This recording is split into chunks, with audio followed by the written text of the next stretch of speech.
Bueno, buenos días. Vamos a empezar ya. Quería empezar acompañando a tanto a Antonio Collado y a María Ángel Esteban, agradecerles su labor. Llevan ya 10 meses en la zona COVID, pero también esta iniciativa que han tenido de querer explicar, dar una formación un poquito para todos, básica, de manejo del tratamiento del COVID. Veo muchas caras de adjuntos, de facultativos, de otras especialidades, que sé que muchos de ellos se van a incorporar al circuito COVID. Agradeceros muchísimo vuestra incorporación, vuestra labor. Ya sabéis que vais a estar muy bien acompañados. Y bueno, la situación en la que nos obliga a todos a estar a la altura de las circunstancias. Es verdad que nos exige una exigencia máxima. A mí no me cabe duda que vamos a estar todos a la altura de lo que se nos pide. Ahora mismo la situación hemos pasado el centenar de enfermos en la planta COVID, estamos ahora mismo con 107 pacientes, la UCI tiene 25, con lo cual ha llegado prácticamente a su tope. Se han asustado un poco. Y entonces, después de esos 25, pues ya tenemos prácticamente preparados para abrir la CMA, que la tenemos preparada con 10 camas para críticos, y nos plantearemos a lo largo de esta mañana, pues seguramente abrir una planta de la sexta, que ya sabéis que evacuamos a todos los pacientes que estaban en oncohematología y los pasamos a la tercera norte del materno. Únicamente deciros que mucho ánimo, que todavía nos quedan unas semanas bastante duras, que la situación se va a complicar. Fijaros también que ayer en el circuito de urgencia se batió otro récord de asistencia a paciente COVID. Se llegaron ya ayer a los 62 pacientes, nada más que en la zona COVID, con lo cual eso es una barbaridad. Pero bueno, seguiremos trabajando, iremos tomando todas las medidas que veamos que sean las más adecuadas y, por supuesto, cuidaros mucho, guardad todas las precauciones y cualquier duda pues nos tenéis tanto a ellos como a toda la dirección a vuestro servicio. Así que yo sin más os dejo con Antonio y con María Ángeles.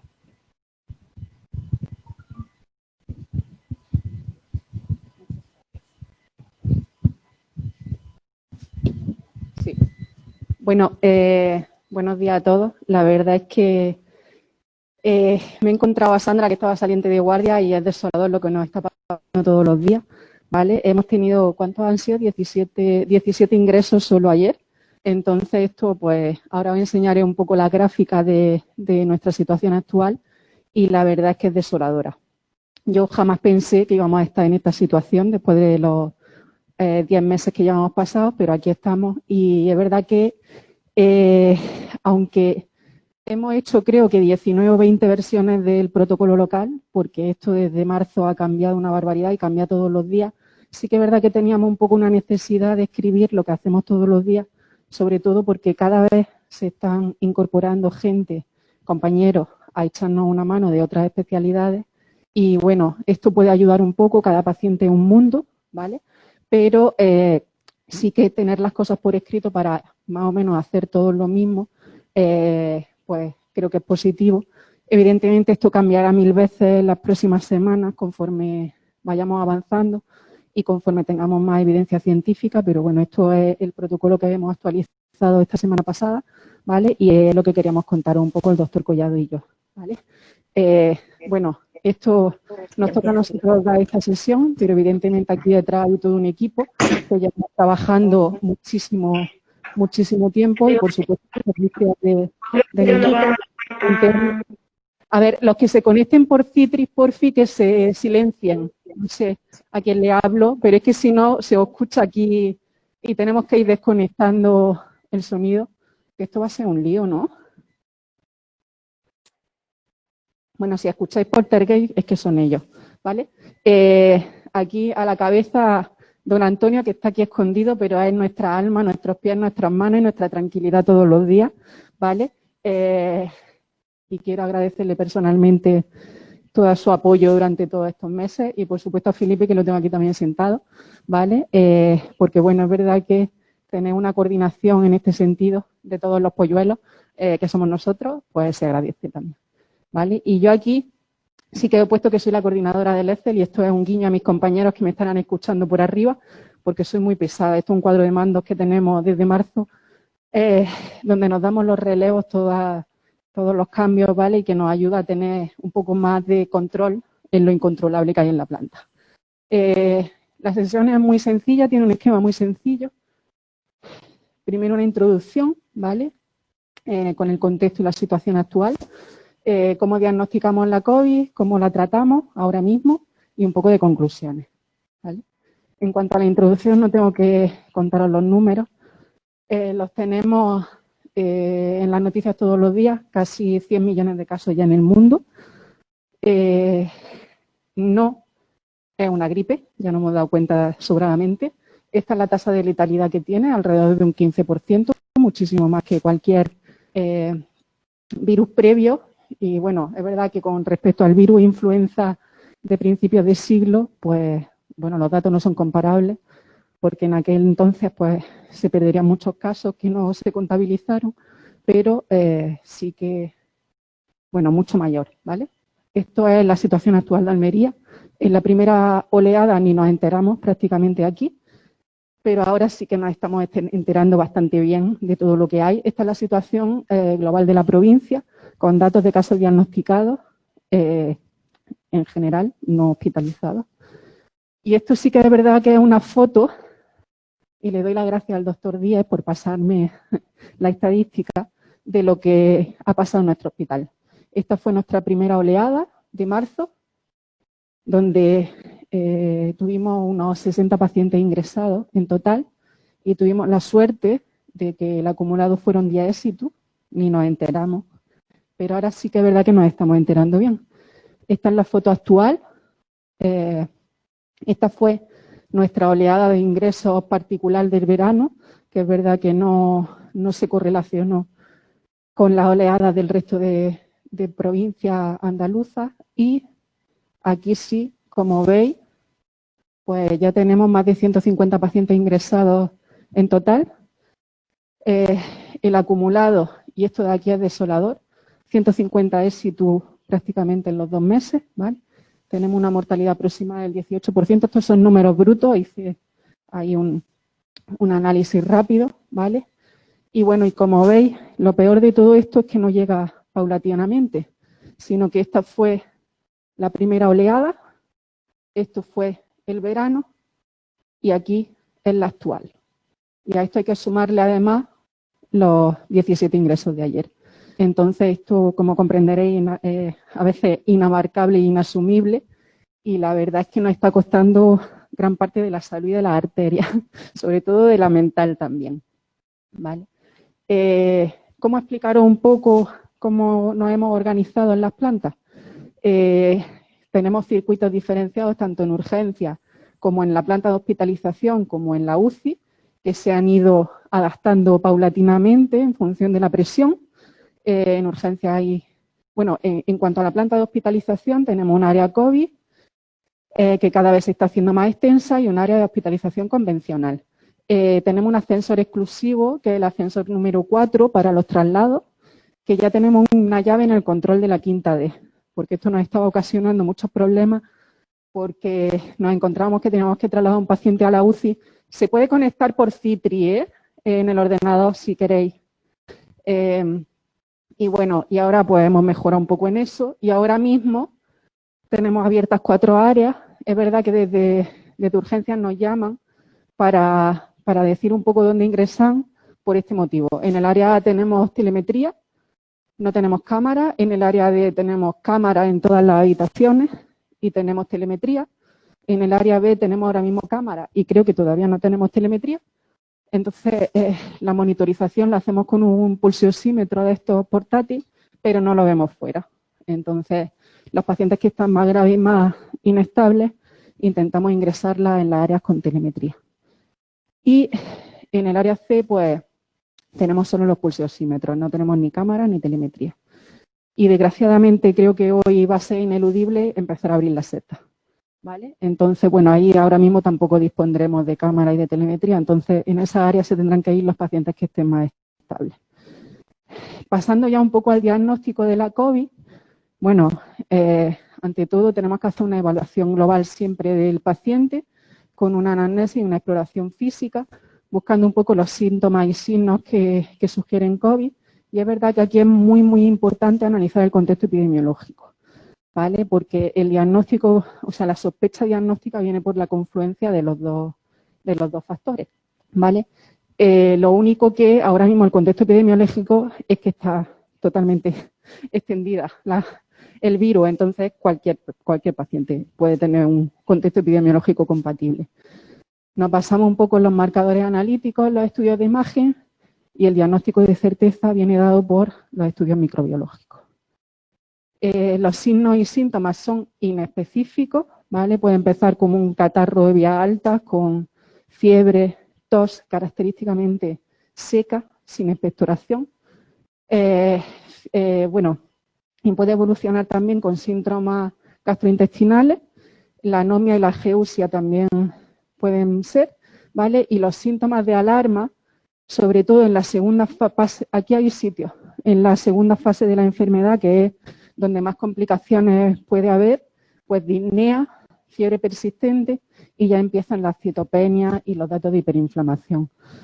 En cuanto a los marcadores analíticos, bueno, yo jamás pensé que iba a basar mis decisiones terapéuticas en la interleuquina 6, pero así ha sido. En general son marcadores inflamatorios que pueden elevarse en cualquier proceso inflamatorio, en cualquier neumonía bacteriana, pero característicamente tenemos linfopenia con aumento de ferritina, LDH, PCR, la troponina ahí también se eleva, el dímero D y la interleuquina, ¿vale? En cuanto al dímero D, es importante monitorizar también para descartar en muchos pacientes que puedan tener un tromboembolismo pulmonar, porque una de las complicaciones trombóticas son características en la COVID, es una cosa muy grave, ¿vale? Entonces, hemos visto dímeros D de más de 100.000, donde hemos hecho un angiotac y no tenían tromboembolismo pulmonar. Pero sí que hay que descartarlo, ¿vale? Entonces, sí que monitorizamos en todas las analíticas el dímero D y sus variaciones. En cuanto al estudio de imagen, fundamentalmente usamos dos pilares, la radiografía simple y el TAC, pero es verdad que hay compañeros que veo por aquí a Serafín muy avezados en la eco pulmonar y también hay datos característicos, no voy a entrar mucho por aquí, pero sí que en el tórax tenemos característicamente patrones intersticiales bilaterales y a veces muy difusos periféricos. Sí que evolutivamente a veces las placas parece que están peor, pero en realidad nosotros lo que valoramos es que no progrese, porque conforme avanza la neumonía se hace más condensativa y entonces tú ves más blanco en la placa, pero en realidad lo que hay que ver es que no progrese hacia otros lóbulos. Eso los neumólogos nos han ayudado mucho a ver esta radiografía. Bueno, hay que buscar patologías alternativas, sobre todo en el diagnóstico diferencial es con los edemas agudos de pulmón, las neumonías bacterianas, lobares y si existen nódulos o masas, ¿vale? Estos son un poco unos ejemplos de las placas, no sé si se ven muy bien, pero aquí veis unos infiltradillos difusos, ¿vale? Estas placas después hay que tener mucho cuidado y ahora lo veréis después. Y aquí hay otro ejemplo de un patrón intersticial bilateral con afectación ya bastante importante. Estos son pacientes de la semana pasada, ¿vale? En el TAC, bueno, como he contado un poco, lo mismo que en la radiografía. Y el TAC lo usamos fundamentalmente para descartar angiotac o para ver patrones residuales cuando ya la neumonía está muy avanzada o pacientes que salen de UCI, para ver la cantidad de vidrio del lustrado con respecto a la fibrosis, o sea, patrón inflamatorio con respecto a la fibrosis, para programar los tratamientos al alta. En cuanto a los estudios microbiológicos, esto daría para una sesión completa, pero sí que nos basamos fundamentalmente en los métodos directos que detectan el virus. Y esto es muy importante, imagino que todos lo sabréis, pero sí que en la tela hay mucha confusión. Con el test rápido, el test no rápido, el gol estándar para identificar al transmisor y para el diagnóstico de la PCR, o sea, de la COVID, es la PCR, ¿vale? Pero sí que el test de antígeno ha mejorado mucho, ahora usamos uno que es bastante sensible, pero el test de antígeno tiene muchísima utilidad en pacientes sintomáticos, en los primeros 5 días de evolución, y con un test de antígeno positivo tenemos diagnóstico de COVID, O sea, no necesitaríamos incluso hacer una PCR. A veces no hacen las dos. Y a veces los microbiólogos, cuando el test de antígeno positivo, no nos hacen la PCR. ¿Vale? Entonces, para el diagnóstico intrahospitalario de la COVID, estos dos. ¿Vale? A veces estos test no salen negativos y tenemos que usar los test serológicos. Pero estos no identifican a los transmisores. ¿Vale? Fundamentalmente usamos la IgG y la IgM a veces nos da un poco de controversia porque no salen la IgM positiva y pueden tener muchas reacciones cruzadas, sobre todo con las neumonías atípicas por clamidia, micoplasma y etcétera. En cuanto al test de antígeno, tiene la ventaja de su rapidez.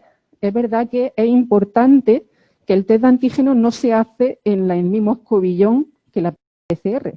El test de antígeno tiene el palito azul, o sea, el tubito azul, que es un tubo especial, y el escobillón es el mismo, pero la muestra hay que mandarla en este tubito. Hay que silenciar, me parece, porque están hablando.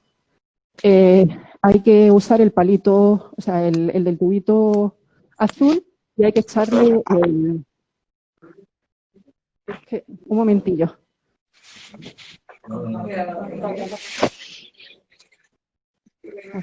Pues vamos a tener que llamar al informático. No. Por favor, los que estéis en sitio, silenciar. La he liado. Nada por aquí, el informático. Tened cuidado que creo que se oye allí. No sé lo que he hecho. Aquí, silenciar a todos. Y aquí, abre ya el PowerPoint. Y ya comparte la línea, a ver. No, aquí. No. Bueno, se ve, ¿no? Sí. Bueno, sigo. La ventaja, pues esa. Lo único que hay que decirle al celador es que lo curse rápido, porque hay que llevarlo en mano al laboratorio, no puede estar mucho tiempo. Y esto es lo que hacen en el laboratorio, ¿vale? Sí que aquí esto es un análisis que hicieron los compañeros de Granada, del San Cecilio, donde veis que la sensibilidad global está en torno a un 76%, pero la especificidad es más del 98%. O sea, quiere decir, con un test de antígeno positivo tenemos diagnóstico de COVID. En cuanto a la PCR, bueno, se pueden mandar muestras de sudado nasofaringeo, también muestras de vía respiratoria baja, sobre todo en la UCI. Y sí que aquí quería pararme un momentito a explicar, bueno, esto es todo el proceso que hacen en el laboratorio. Llega la muestra, se procesa, ¿vale? Se extrae el RNA y después se mete en la máquina para que amplifique. Y aquí sí que esto es importante, hay varias dianas de amplificación, como veis aquí, los RF, el RDRP, el E y el N, ¿vale? En función de la TEM de la máquina de amplificación, identifica una diana u otra, ¿vale? Pero sí que es importante a la hora de los informes de las PCR no concluyentes. Las PCR no concluyentes es que no amplifica todas las dianas de la PCR. Lo que quiere decir es que alguna de ellas se amplifica. El que nos digan los microbiólogos que la repitamos en 72 horas no es casual. Es que el paciente puede estar entrando en el cuadro de COVID o saliendo. Entonces hay que dejar un margen. Y es verdad que en muchos casos nos encontramos que repiten PCR no concluyentes al día siguiente. Y es verdad que los microbiólogos muchas veces nos anulan esas peticiones y es que tiene su sentido, ¿vale? Entonces hay que esperar 72 horas al menos, 48-72 horas para repetir esta PCR no concluyente. Y después, de forma muy rápida, el concepto de CT, el CT es el valor umbral de ciclos a los cuales empieza a amplificar la PCR, ¿vale? Entonces, estos CT no se correlacionan necesariamente con la carga viral. Sí que tiene su sentido porque cuanto más carga viral hay, menos ciclos necesita la PCR para que amplifique. Pero esto también depende mucho de la calidad de la muestra. Nos podemos coger dos muestras, dos personas diferentes y que, bien por la calidad del palito o lo que sea, de meterte el palito, quiero decir, pues la carga viral no sea, o sea, no lleves tanta igual carga viral en la toma de la muestra. Y también depende del procesamiento. Entonces, hay que usarlos con cautela, Los utilizamos, pero hay que usarlos con cautela, ¿vale? Y este es un estudio que es muy interesante, donde analizan, hacen cultivos virales de las tomas de muestras por CETES. Entonces vemos que con CETES por debajo de 20 hay casi un 100% de recuperación viral en las muestras, o sea, crece el virus cuando lo cultivas, y conforme van bajando los CETES, pues quedan menos, se recuperan menos virus. Pero como veis también, con CETES mayores de 30, pues hay cierta capacidad de crecer el virus. Entonces, bueno, esto es importante a la hora de interpretar las pruebas diagnósticas. En cuanto a la PCR, bueno, esta es la sensibilidad, la rentabilidad que tienen las muestras. Es verdad que a veces hemos pedido PCR en heces, en pacientes con mucha diarrea y todo eso, y es verdad que no hemos conseguido que nos salga la PCR positiva. Ya veis cuál es la rentabilidad de las distintas muestras. Y bueno, y esto hay que tener un poco de cuidado por los falsos negativos, ¿vale? Y no me voy a parar mucho aquí porque si no, no acabamos nunca. En cuanto a las pruebas serológicas, creíamos que iba a ser la solución de nuestros problemas, pero como veis en este cuadro, nos basamos en dos test fundamentalmente: la sangre capilar, que tenía mucha menos rentabilidad al principio, y ahora lo que hacemos es un ELISA, que la verdad es que cada vez está más fino. Y aquí veis, en pacientes confirmados con PCR positiva, en función de los días de evolución de la enfermedad o de los síntomas, pues el porcentaje de IgG a lo largo de los días. Y como veis, fundamentalmente lo usamos a partir de las 2 semanas de evolución, que es cuando positivizan. En cuanto a los pacientes con PCR negativa, pues bueno, la seroconversión se produce en un porcentaje menor, pero se produce, ¿vale? Entonces esto también nos sirve para interpretarlo. Y un poco ya entrando en cómo hemos hecho el algoritmo un poco del diagnóstico en nuestro hospital, desde urgencias, esto que lo hemos puesto en amarillo en todo, no hay que hacerle PCR al paciente que viene con una IgG o una PCR positiva en los últimos 90 días, a no ser que sospechemos que tenga una clínica compatible con una reinfección por COVID, o sea, por el SARS-CoV-2, ¿vale? Y esto es importante porque muchas veces vemos que pacientes siguen con sus PCR positivas durante meses. Tenemos algún caso que no quiero mirar, pero así es, ¿vale? Y eso ya no tienen capacidad de contagiar. Entonces, esto lleva a muchos problemas a la hora de los manejos de los pacientes intrahospitalariamente. Si tenemos un paciente sintomático, se convierte en un paciente sospechoso de infección por coronavirus. Le pedimos analítica, una radiografía de tórax y las pruebas de diagnóstico de infección aguda, que son la PCR y el antígeno, como he dicho. Y si la PCR es positiva, se confirma una infección por coronavirus, y aquí hay que tomar la decisión si los mandamos para casa o los dejamos ingresados, ¿vale? Esto es importante, que en infecciones leves sin neumonía, en la radiografía, si la saturación es mayor del 92% y no tienen comorbilidad y son menores de 60 años, se pueden ir para casa y seguir la evolución de forma estrecha por su médico de atención primaria, guardando el aislamiento, ¿vale? Y en cuanto a los pacientes, aunque no tengan neumonía, pero si son mayores de 60 años o tienen comorbilidad, sí que hay que ingresarlos porque tienen una potencial capacidad de evolución tórpida, ¿vale? Y en cuanto a las PCR negativas o no concluyentes de urgencia, si hay una alta sospecha clínico y epidemiológica, sobre todo los patrones radiológicos y etcétera, pues sí que se trata como si fuese un positivo. En este caso le podríamos pedir una IgG-IgM, un test serológico, y repetir en las pruebas el antígeno o la PCR a las 48-72 horas. En este caso se manejaría igual. Si tiene criterios de ingreso, se ingresaría, y si tiene criterios de alta, se iría para casa. En cuanto al criterio de ingreso, esto es muy importante, que aquí este caso no lo hemos confirmado todavía. Entonces, no se puede ingresar con otro paciente en la habitación. Esto es muy importante porque hemos tenido casos que a veces se han contagiado dentro del área COVID. Y además hay que decirle a la enfermería que todas las actuaciones sanitarias se le hagan primero a él y después al resto de pacientes.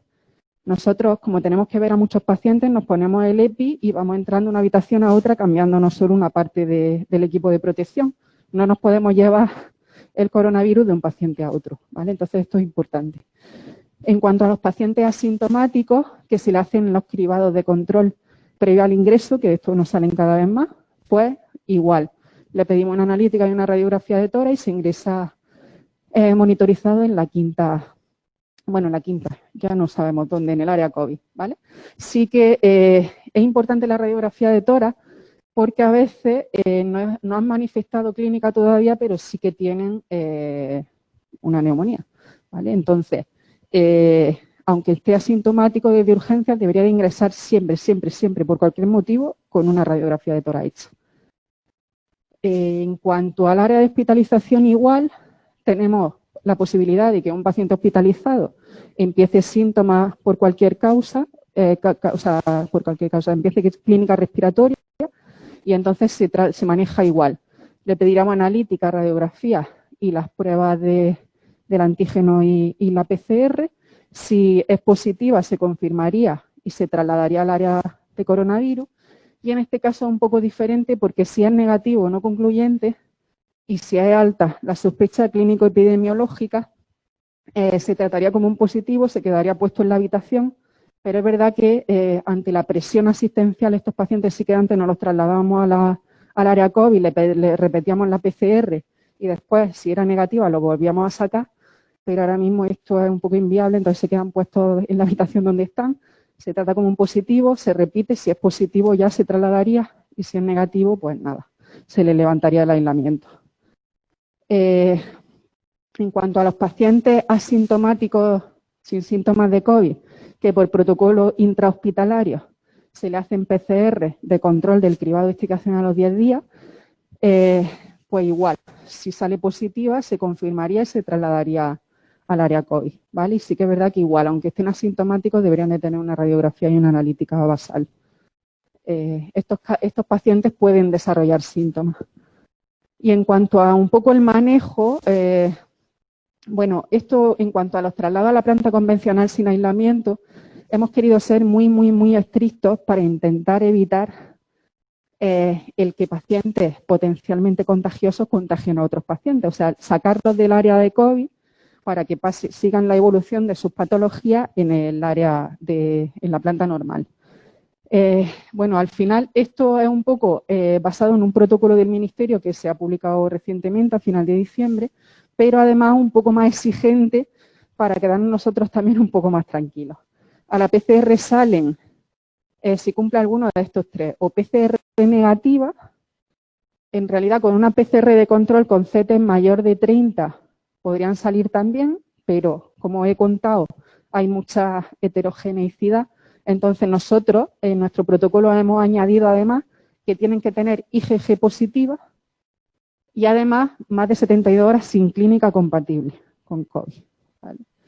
Y en cuanto a las PCR positivas, independientemente de los CT, aquí hemos querido ser más incisivos todavía, serían en sintomáticos, tendrían que tener IgG positiva, más de 21 días desde el inicio de los síntomas y más de 72 horas asintomáticos desde el punto de vista respiratorio o síntomas compatibles con COVID.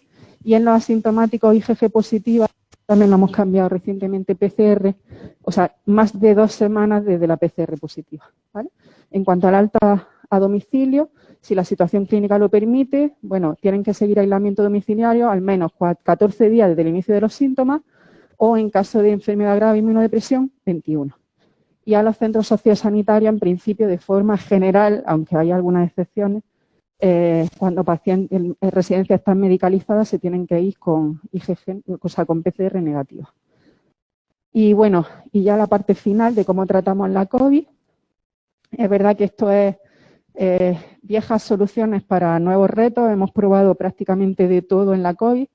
El domingo había, bueno, casi 4.500 artículos relacionados con el COVID-19 y esto ha obligado, bueno, en PubMed, bueno, perdón, estos son ensayos clínicos, perdón, casi 4.500 ensayos clínicos en marcha en el Clinical Trial y en PubMed alrededor de 90.000 artículos.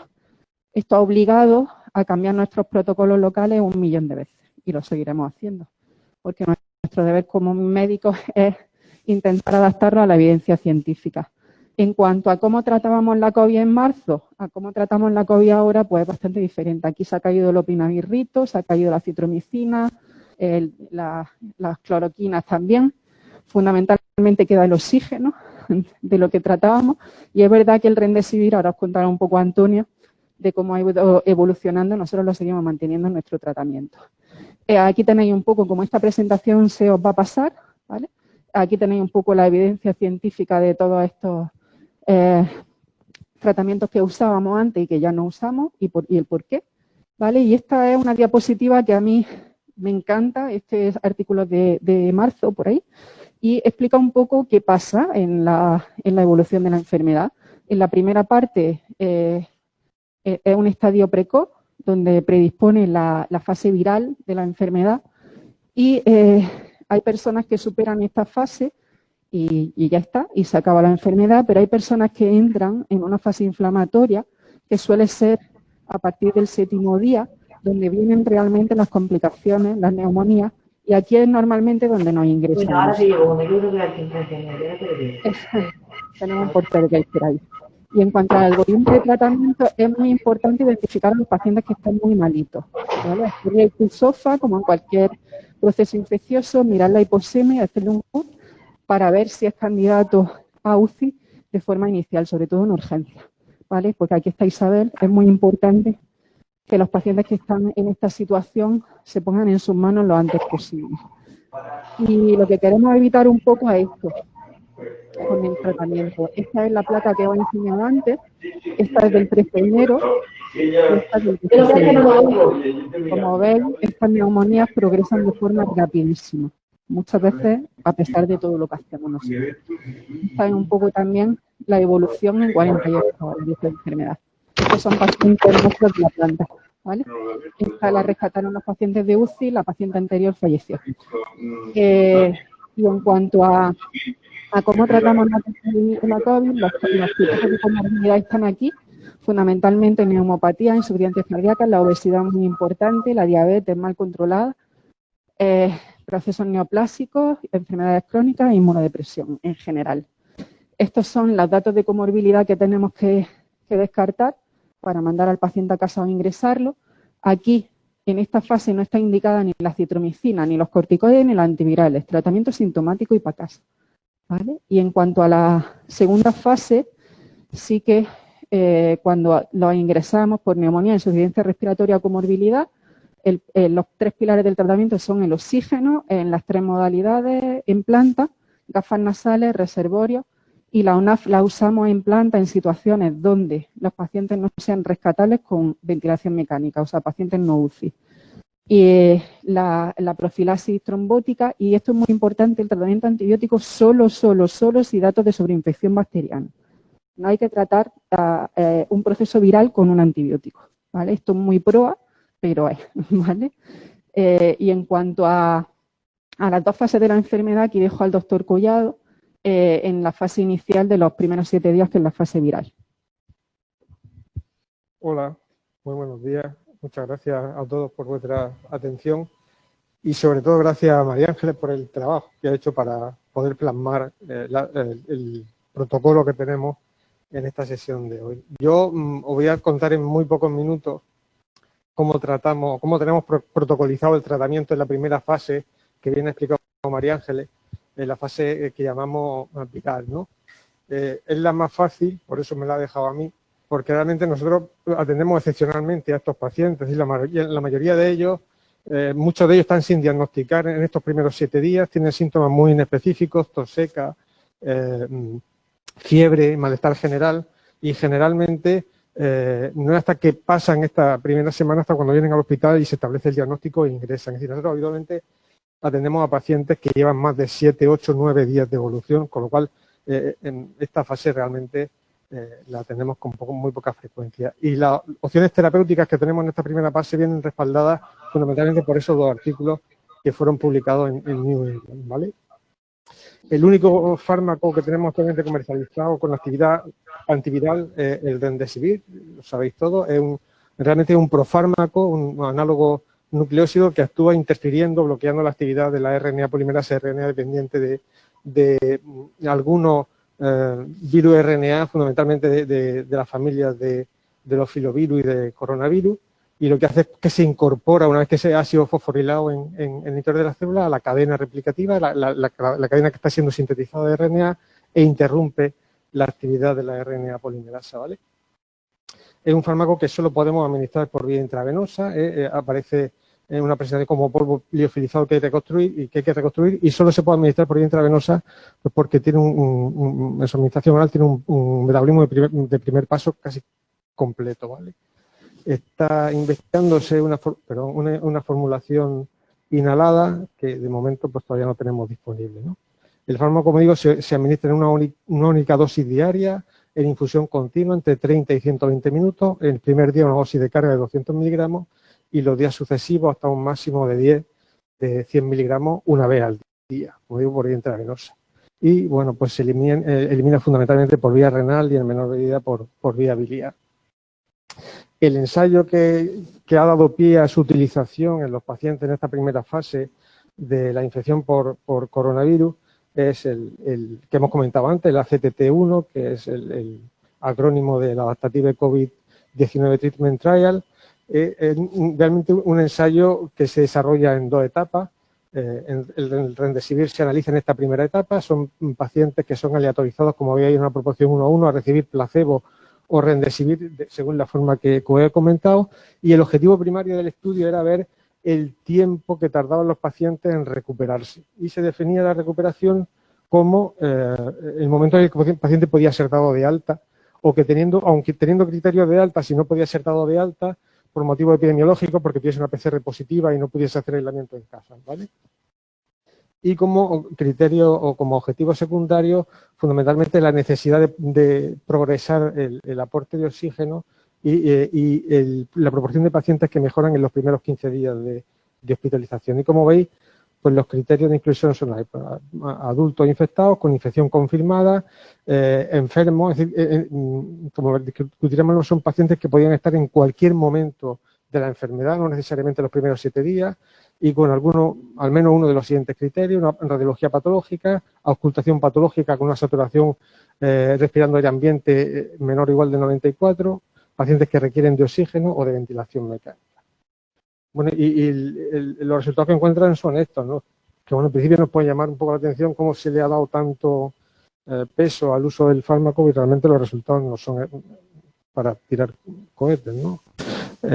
Veis que en cuanto al objetivo primario, que es tiempo hasta la recuperación, en los pacientes que utilizan Remdesivir, de media pueden irse de alta a los 10 días y los pacientes que no utilizan Remdesivir pueden irse de alta de media a los 15 días, ¿no? Y con respecto al objetivo secundario, pues veis que la proporción de pacientes que mejoran en los primeros 15 días de tratamiento, bueno, parece que es también un 50% mayor en los pacientes que utilizan Remdesivir que en los que no lo utilizan. Se aprecia en todos los grupos en función, es decir, son estratificados en función a las necesidades de oxígeno, porque los pacientes que toman Remdesivir fallecen menos y progresan menos en cuanto a las necesidades de oxígeno, aunque sin diferencia estadísticamente significativa. Y los autores hacen un análisis post-hoc, es decir, a posteriori. El objetivo de mortalidad no es un objetivo que se plantea en el momento que se diseña el estudio, por tanto es difícil sacar conclusiones, pero bueno, da la impresión de que los pacientes que utilizan Remdesivir se mueren menos, especialmente en aquellos que necesitan un aporte suplementario de oxígeno de bajo nivel con gafas nasales. Pero como digo, es difícil de sacar conclusiones porque este objetivo no está planteado en el diseño del estudio. Es un fármaco bien tolerado, la toxicidad fundamentalmente es renal, como habíamos dicho, por su característica de eliminación, y bueno, como conclusiones pues, debemos tener en cuenta exclusivamente pues que aquellos pacientes que utilizan Remdesivir reducen el tiempo medio de estancia hospitalaria en 5 días con respecto de los pacientes que no lo utilizan, especialmente los pacientes más graves puede ser un mayor beneficio, ¿no?, en los que la reducción del tiempo de hospitalización puede ser de hasta 7 días. Los pacientes que lo utilizan, pues se observa una mejoría clínica en los primeros 15 días, un 50% mayor que los pacientes que no lo utilizan, necesitan menor aporte de oxígeno y bueno, parece que hay una tendencia a que los pacientes que utilizan Remdesivir fallecen menos, especialmente los más graves. Y bueno, las condiciones de uso o las indicaciones de uso establecidas por el Ministerio según las recomendaciones de la Agencia Española del Medicamento son las que tenéis ahí. Es decir, solamente podríamos utilizar Remdesivir en pacientes hospitalizados con neumonía grave y COVID-19 que necesitan oxígeno suplementario, que tienen evidentemente una infección confirmada con PCR, que no llevan más de 7 días de evolución sintomática y que tienen además al menos 2 criterios de los siguientes, una frecuencia respiratoria mayor de 24, una saturación basal de menor o igual a 94 y una gradiente alveolar de oxígeno de menos de 300. Y estaría contraindicado o no podríamos utilizarlo pues, en las demás situaciones, pacientes que necesitan oxigenoterapia de alto flujo, ventilación mecánica no invasiva, o NAF o ventilación mecánica, que tienen una enfermedad hepática grave, que tienen un filtrado por debajo de 30, que necesitan inotropos para mantener la tensión arterial y evidentemente mujeres embarazadas o pacientes en fallo multiorgánico. Con respecto a la segunda opción terapéutica, el baricitinib, ¿vale? El baricitinib es un fármaco que actúa inhibiendo una proteína quinasa, la quinasa asociada a la proteína JANO, que es una proteína que actúa en la traducción de la señal inflamatoria mediada por ciertas citoquinas, fundamentalmente la interleuquina 6, y que en la actualidad está aprobada para tratar pacientes con artritis reumatoide, ¿vale? Se utiliza o se está utilizando en pacientes con infección por COVID porque por su actividad inflamatoria, regulando la inflamación mediada fundamentalmente por interleuquina 6, pero porque parece que también puede tener una potencial actividad antiviral, me parece que actúa interfiriendo la endocitosis de algunos virus RNA entre los que se encuentra el coronavirus, ¿vale? Se administra por vía oral en una única dosis diaria de 4 miligramos durante un máximo de 14 días, o hasta que el paciente ha sido alta antes de 14 días. Y si el paciente se va de alta a los 9 días, pues deja de tomar el tratamiento a los 9 días, y como un máximo de 14 días. Y, bueno, las recomendaciones de uso tienen un nivel de evidencia muy bajo. Por ejemplo, la Sociedad Americana de Enfermedades Infecciosas recomienda su uso solamente en el contexto de ensayos clínicos, especialmente si se utilizan simultáneamente o de forma escalonada con esteroides, y siempre en el contexto de uso compasivo y con autorización expresa del paciente. Debemos de evitarlo en pacientes con citopenia, con hepatitis asociada, con sepsis documentada por otro patógeno, mujeres embarazadas. Y además hay una recomendación adicional, y es que en estos pacientes el principal efecto secundario, aparte de la hiperlipemia, los trastornos digestivos e infecciones del tracto respiratorio superior, son los fenómenos trombóticos, y es obligado a realizar profilaxis de enfermedad tromboembólica en este tipo de pacientes, que de otra forma, como ahora María Ángeles, realizamos de forma sistemática en todos estos pacientes.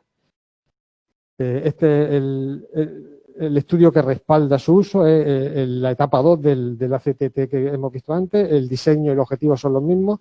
Los pacientes son aleatorizados a recibir Remdesivir más baricitinib o Remdesivir y placebo. Y los resultados, pues, parecidos, ¿no? Parece que hay una tendencia a disminuir la mortalidad en los pacientes que utilizan tratamiento combinado. Parece que hay una tendencia a que estos pacientes necesitan con menor frecuencia ventilación mecánica, sobre todo los pacientes más graves, pero hay un mayor riesgo de sobreinfección, especialmente aquellos pacientes que asocian tratamiento esteroideo. Y sigue María. Y yo ya en 2 minutillos, la fase final, bueno, el protocolo del Remdesivir baricitinib está en la pestañita del Pharmatool con la exclamación. Y bueno, es verdad que nosotros solo tenemos por ahora un paciente donde le hayamos puesto el baricitinib, y por ahora va bien, lo tenemos en la quinta. En cuanto a la fase inflamatoria, bueno, tiene que cumplir ciertos criterios, como ha dicho Antonio, normalmente suele ocurrir en la fase, o sea, a partir de la semana de evolución de la sintomatología, y esto es característicamente los pacientes donde nos ingresan. Aquí tenéis los criterios, generalmente citopenia, linfopenia fundamentalmente, aunque también vemos trombopenia. La interleuquina característicamente la 6 por encima de 40, hipertransaminasemia, PCR por encima de 10, ferritinas por encima de 2000, y fiebre también es característica en esta fase. Nos cuentan mucho los pacientes que iniciaron el cuadro con fiebre, tos y malestar general, se le quitó la fiebre y después a los 6-7 días empieza otra vez la fiebre y eso es característico, la fiebre, y empiezan a ponerse con un poco de disnea. Y esto es una de las características de la fase inflamatoria, ¿vale? La reaparición de la fiebre una vez pasada la fase inicial de la enfermedad. Bueno, si tienes alguna de estas características, fundamentalmente usamos esteroides. Es verdad que ahora os explicaré un poco en qué se basa el que hayamos puesto en nuestro protocolo de forma diferenciada de desametasona de 6 miligramos cada 24 horas y usamos también pulsos de metilprednisona de 125. Bien, inicialmente si vemos que hay una fase inflamatoria muy importante y los pacientes están muy hiposémicos, iniciamos directamente bolos de esteroides y en los pacientes que están más estables iniciamos desametasona. Esto ya lo hemos aprendido pues, un poco a fuerza de torta durante estos 10 meses y a veces lo escalonamos. Empezamos con desa y cuando se ponen más malitos, antes de iniciar los antiinterleuquinas, pues escalamos a bolos de esteroides, un paso inicial, o aquellos que estén contraindicados los antiinterleuquinas. Y en cuanto a la antiinterleuquina tenemos el tocilizumab y estamos incluidos en un ensayo clínico, hemos estado incluidos en varios ensayos clínicos todos estos meses y ahora mismo de tratamiento tenemos el ensayo Saricor, que es con el sarilumab, que estamos pendientes de completar la inclusión de pacientes.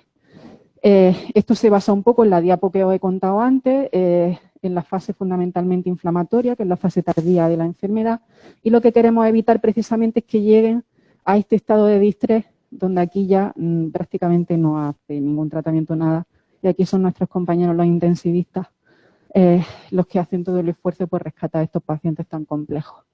En cuanto a los esteroides, fundamentalmente se basa en el estudio de recovery de la OMS, donde demostró sutilmente la desametasona que disminuía la mortalidad global a los 28 días en estos pacientes. Han salido 1000 ensayos clínicos después y también hay un ensayo clínico del New England donde se basa, o sea, usaron desametasona de 6 miligramos cada 24 horas y por eso está incluida en nuestro protocolo así, porque es la dosis que ha demostrado todas estas cosas. Y en cuanto a los pulsos de esteroides, bueno, se basa en estudios observacionales. Esto es uno de los compañeros de Granada, donde lo han usado muchísimo. Seguramente habrás visto, presentó las campanadas de Canal Sur nuestro compañero José Luis Calleja y se basa un poco en este estudio, ¿vale? En intentar subir la dosis de esteroides para frenar los datos de hiperinflamación. Y en un segundo escalón usamos mucho los antiinterleuquinas. ¿Está mal escrito? Ah, no, tocilizumab está bien. No, es una C. Y bueno, hay millones de artículos, millones de artículos. Quien esté interesado se los paso todos. Aquí hay un resumencillo donde algunos están a favor que sí y algunos a favor que no, ¿vale? Que sirve, que no sirve. Nosotros lo seguimos usando porque sí que a nosotros nos ha salvado y nos ha rescatado de la UCI a muchísimos pacientes. El problema del tocilizumab es que hay que usarlo en un momento determinado, ni antes ni después, porque si no, ya no sirve para nada. Entonces, ese momento son pacientes que necesitan progresivamente y rápidamente mucha cantidad de oxígeno, que llevan 1 o 2 días con esteroides, que no les están progresando a pesar de los esteroides y que además tienen los datos de hiperinflamación con interleuquinas mayores de 40. Nosotros lo usamos en ese momento. Es una dosis única, un día, si es menos de 75 kilogramos, 400 y si es mayor, 600. Dosis única que se puede repetir a las 24-48 horas si el paciente sigue progresando y sigue habiendo datos de hiperinflamación.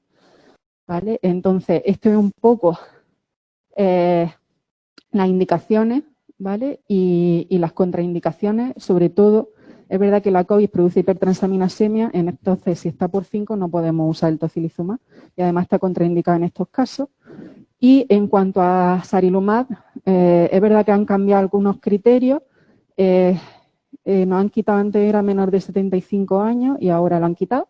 Hay 3 brazos, el placebo, nada, sarilumab 200, sarilumab 400, podemos usarlo de forma concomitante con corticoides, no así con el tocilizumab porque el mecanismo de acción es el mismo. Y aquí es verdad que esto es nuevo, lo han cambiado. Un criterio de exclusión son pacientes con rápida progresión en situación de insuficiencia respiratoria grave, con parámetros inflamatorios elevados, en los que el uso de anticuerpos monoclonales interleuquina 6, desde el inicio del ingreso, o sea, si creemos que el paciente, si no entra en el brazo control, va a necesitar tocilizumab. en ese caso no está indicado entrar en este ensayo, ¿vale? Y bueno, y ya unas conclusiones para llevar a casa. Hay dificultad diagnóstica cada vez menos porque los compañeros de microbiología han hecho esfuerzos ingentes. El gol estándar es la PCR, el antígeno nos sirve mucho en los casos de sintomatología y en la primera, o sea, cuando están sintomáticos fundamentalmente, la serología a veces son difíciles de interpretar y el tratamiento, bueno, se basa en estas dos fases un poco que nosotros en todos los evolutivos de los pacientes los tenemos en cuenta, ¿vale? Y bueno, nos queda mucho camino por recorrer. Para esto nunca se prepara uno, ahora nos vamos a subir a la lucha arriba, pero bueno, algún día terminará, ¿vale? Y ya está, muchísimas gracias.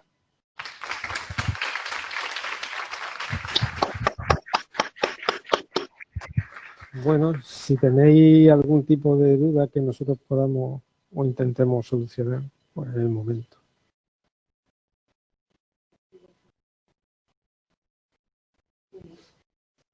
Para lo que necesitáis, ahí tenéis el teléfono del busca de coronavirus y nosotros estamos en las plantas disponibles para todo el nuevo Buenos días. Yo he cogido el micrófono básicamente para dos cosas.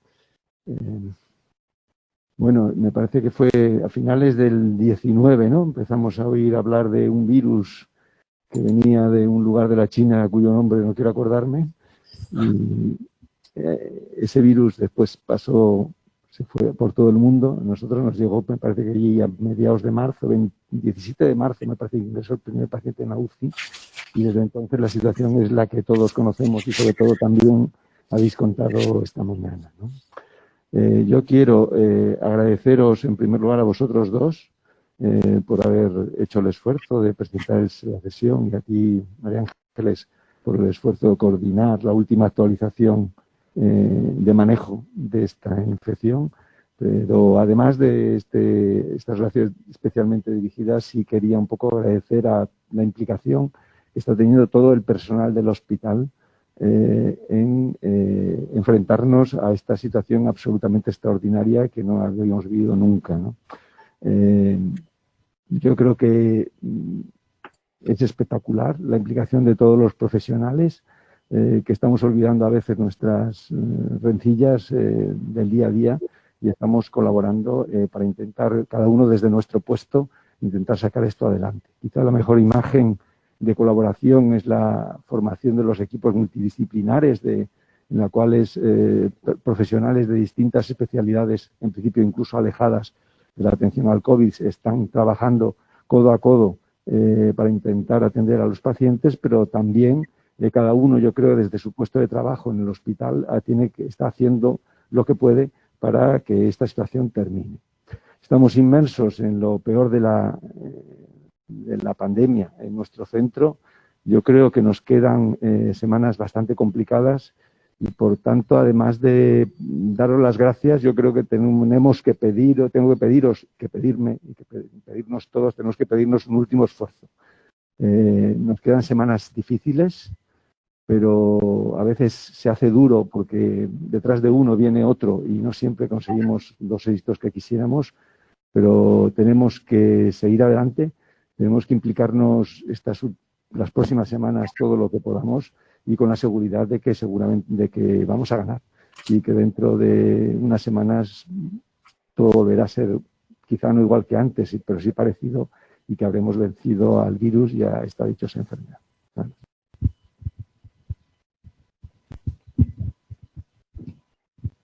Bueno, pues si no tenéis nada que comentar, si queréis damos por finalizada la sesión. Muchas gracias.